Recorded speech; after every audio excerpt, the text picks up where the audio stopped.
आजकल ज्योतिर्लिंगों के यहाँ पर भी दिखाया जाता है कि शिवलिंग जो होते हैं, शिवलिंग के ऊपर मुखौटा बनाया जाता है। देखिए, मुखौटा तो नहीं बनाना चाहिए, लेकिन मान लीजिए किसी ने मुखौटा बना लिया, लेकिन किस प्रकार से मुखौटा बना लेते हैं। उदाहरण के तौर पर जो शिवलिंग निर्गुण स्वरूप का है, जिस शिवलिंग के ऊपर कोई भी महादेव जी का सगुण रूप प्रतीत नहीं है। देखिए, शिवलिंग 3 प्रकार के होते हैं। एक निर्गुण शिवलिंग होता है जिसमें केवल निर्गुण स्वरूप के महादेव जी होते हैं, किसी भी प्रकार से साकार रूप महादेव जी का नहीं होता।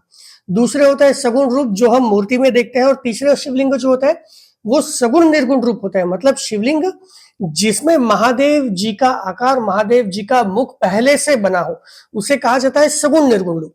अब ऐसा शिवलिंग जो निर्गुण स्वरूप का है, निर्गुण स्वरूप के शिवलिंग को अगर मुखौटा बनाया जाए सगुण स्वरूप का, तो ये बिल्कुल भी सही नहीं होता। इस प्रकार की चीजें करनी नहीं चाहिए। लेकिन आजकल ज्योतिर्लिंगों में भी देखा जाता है कि ज्योतिर्लिंगों में भी अलग अलग प्रकार के मुख बनाए जाते हैं महादेव जी के।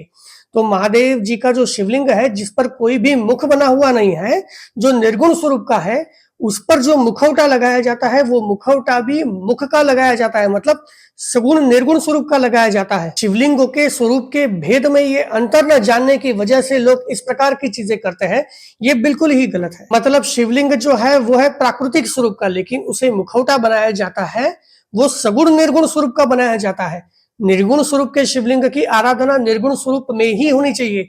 ये सीधी सादी बात जो है, जो शिव आगमों में हमें प्राप्त होती है, शिवलिंगों के शास्त्रों में प्राप्त होती है, ना ही आजकल मंदिरों में देखी जाती है, ना ही ज्योतिर्लिंगों में देखी जाती है। तो ये जो मुखौटा बनाने की, और वो भी गलत तरीके से मुखौटा बनाने की चीजें जो मंदिरों में होती है, ज्योतिर्लिंगों में भी देखी जाती है, वो बिल्कुल ही गलत है। इस प्रकार की चीजें नहीं होनी चाहिए। शायद ये कली का ही प्रभाव है, जिसकी वजह से लोग सही तरीके से महादेव जी की आराधना करना भूल गए हैं।